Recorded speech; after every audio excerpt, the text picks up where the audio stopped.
Hello, welcome to Native Yoga Center. I'm Tom McLaughlin. Today, how to know if your psoas is tight and how to fix it.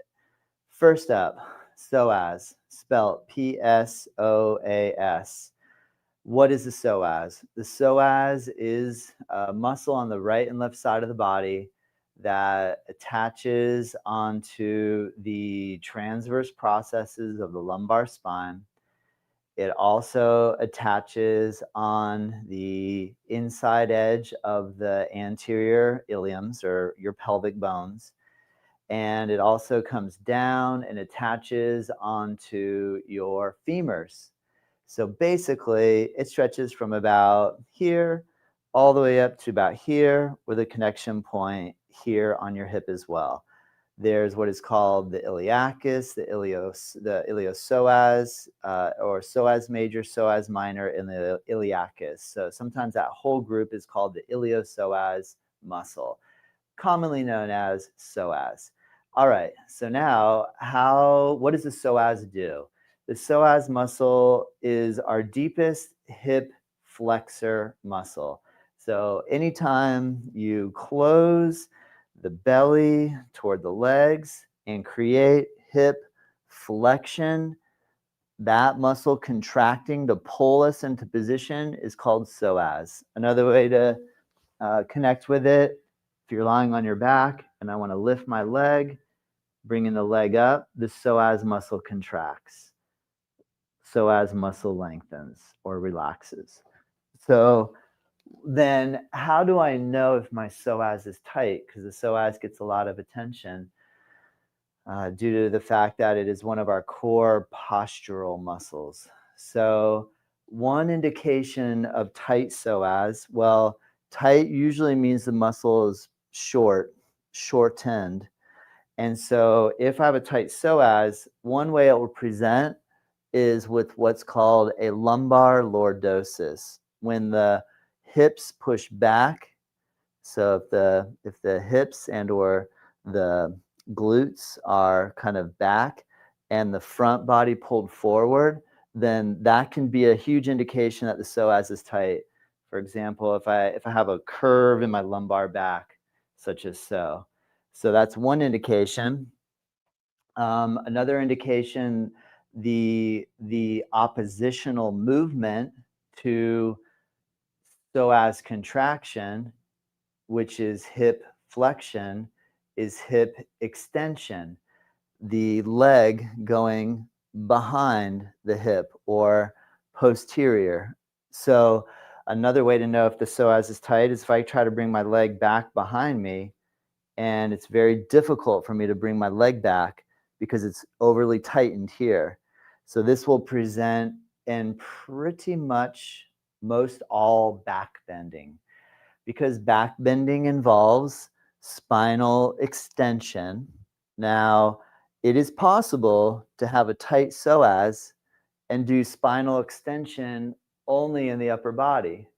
But anytime we attempt to do a full body extension motion, including extension of the spine and including extension of the hips, then that is where the psoas will limit us. So now the question is, how do I fix it? That's one of the questions.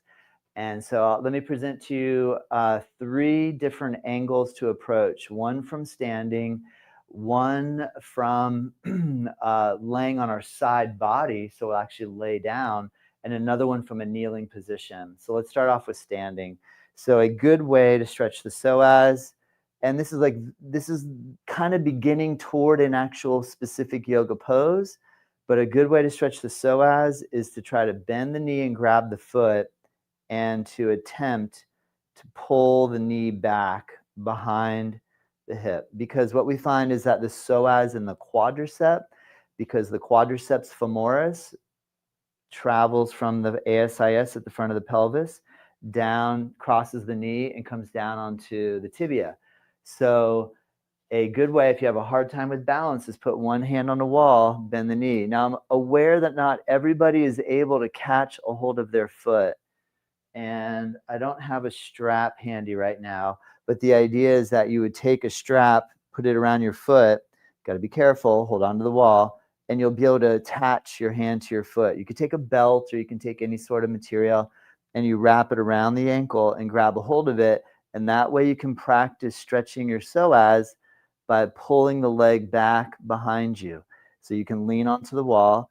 It is fine to lean your upper body a little forward, but the main idea is to attempt to draw the knee back and behind. So then naturally you'll do both sides. You can use the wall. You bend your knee, grab a hold of the ankle, the foot, and pull the knee, in this case our left knee, back behind the plane of the right thigh.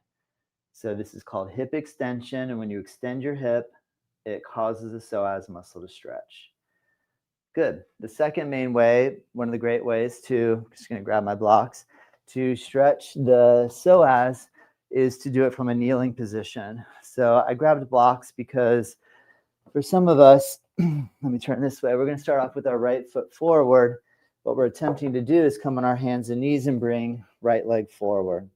So if you have the ability to put your hands on the ground without blocks with your right leg forward and lean on your hands, great. If you are not able to touch the floor with your hands, or sometimes we go for this and it's really difficult to get the right hand on the outside edge of the right foot so that the hip is in this sort of alignment where we have our right foot, right knee, right hip, left knee, left foot, all relatively tracking in a vertical to behind position. So that's where you can use a block to put under your hands and make it possible to set up this alignment. So you'll look back, you'll check out your knee, you'll make sure your foot is behind you, the side position. Now what we're doing here is we know our psoas. So when we're in this sort of state here, our psoas is shortened. So to lengthen the psoas, you're going to lunge forward and put pressure down. Keep the knee on the ground and just work as deep forward into this lunge as possible.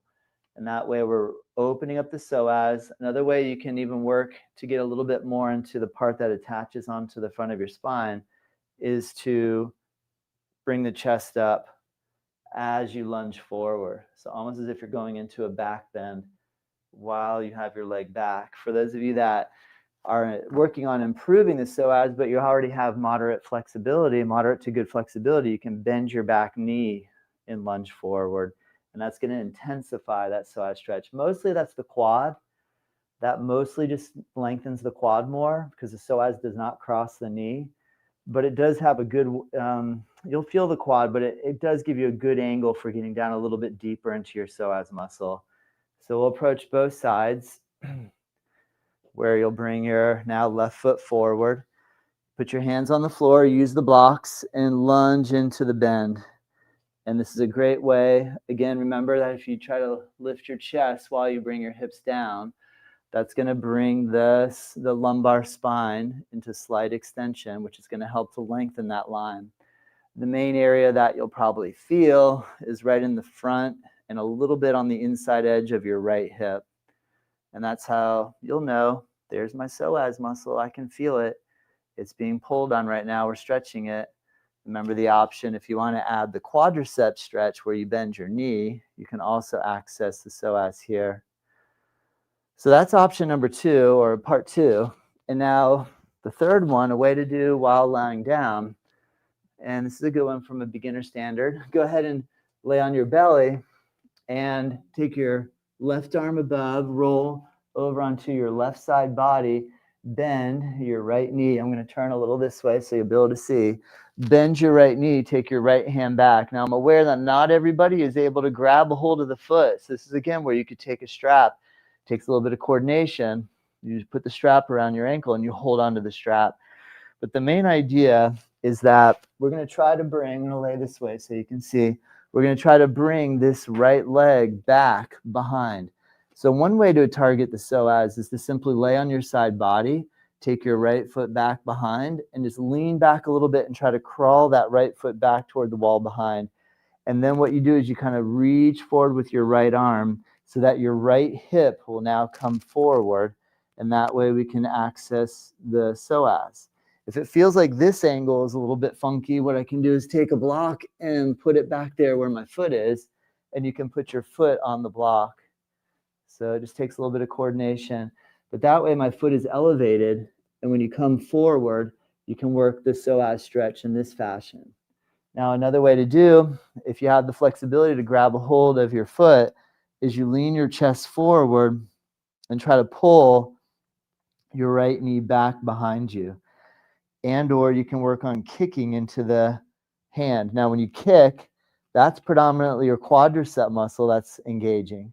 So you're contracting your quad, but pulling the leg back behind. And notice that here, I'm going to pull my leg back, and I'm going to lean my hip a little forward, and you can get a little bit of leverage through the forward lean to get that leg back behind you. And then we'll switch sides. You can roll over onto your right side. You can lay your head on your arm. You can take, what we try to do is take our left leg back behind. Let me turn a little this way so you'll be able to see.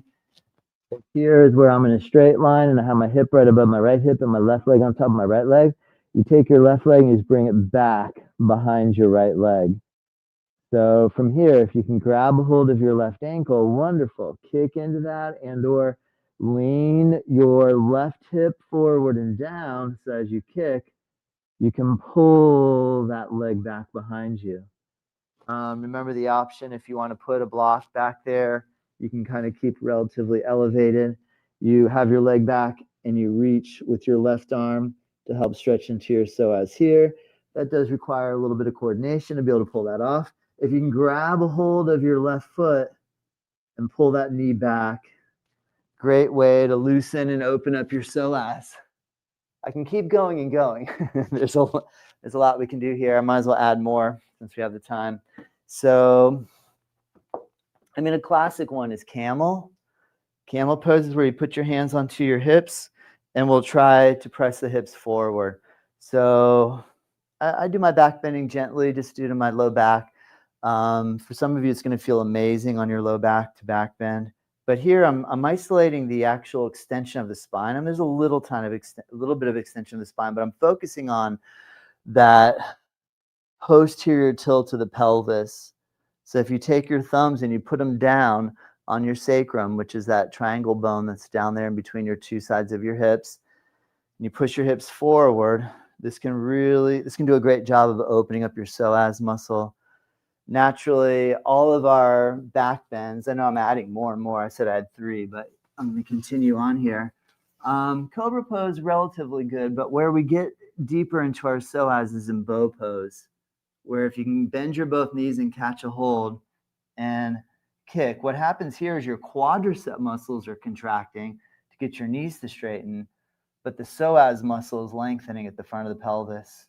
Now, another way to assess psoas and or avoid psoas is going to have to do with the width of your knees. If you bring your knees together and attempt to do a extension pose, a backward bend, that is going to definitely access the psoas muscle. If I take my knees really wide apart, you're still opening your psoas, but you can avoid it slightly. So I recommend if you're working with the camel pose, you can always put a block in between your knees and squeeze the block. And as you work into your extension, that's going to definitely make sure that you get right down on this kind of front line of your psoas muscle. So long story short, don't go really wide knee. Keep your knees a little more narrow together. And even just the action right here of I'm holding the block between my knees and I have the hands on my hips, I'm going to pull my belly in and just try to tuck the tailbone through the femurs. It's not actually going through, but the visual image can help you in this process. And just basically, if you look down towards your navel and think, I want to try to round, so I'm not going into extension of the spine. I'm going to try to flex forward and push hips forward. And that way is another way that you can access the psoas, because what we're doing is we're just working on the pelvic tilt. That should give you enough. If you have any questions, Follow that routine a few times each day. Your psoas muscle will loosen. If you have low back pain, it's important to keep the psoas open, not like overly flexible. It needs to be strong and stable for stability, for to maintain the ability to kind of keep stability in the spine. However, being able to open up the psoas will definitely improve our gait when we walk, when you step forward. If psoas is tight, it's going to be difficult to take big steps. To be able to take a big step forward and work into the psoas muscle is a really good way to help keep that open. So then it can translate with a gait that allows you to take a big step versus shuffling the feet. If we're in shuffle feet mode, that's a really good indication. Probably the psoas is tight, so working on lunges. And I recommend if you do the lunge, you can always use the wall with your back foot. Turn your heel above your toes, and when you lunge, work on putting the stretch right into the front here. When we open out like warrior, that does work psoas, but not as effectively as if you can bring your right hip, in this case, the right leg is back, the right hip forward and down. So as you lunge, you'll work into that psoas muscle. All right, I'm going to stop there. If you have any questions, let me know. Visit our website, nativeyogacenter.com, YouTube channel, Native Yoga. Subscribe, comment, follow, like, all that great stuff. We appreciate it. Help support our channel. Have a great day. Namaste.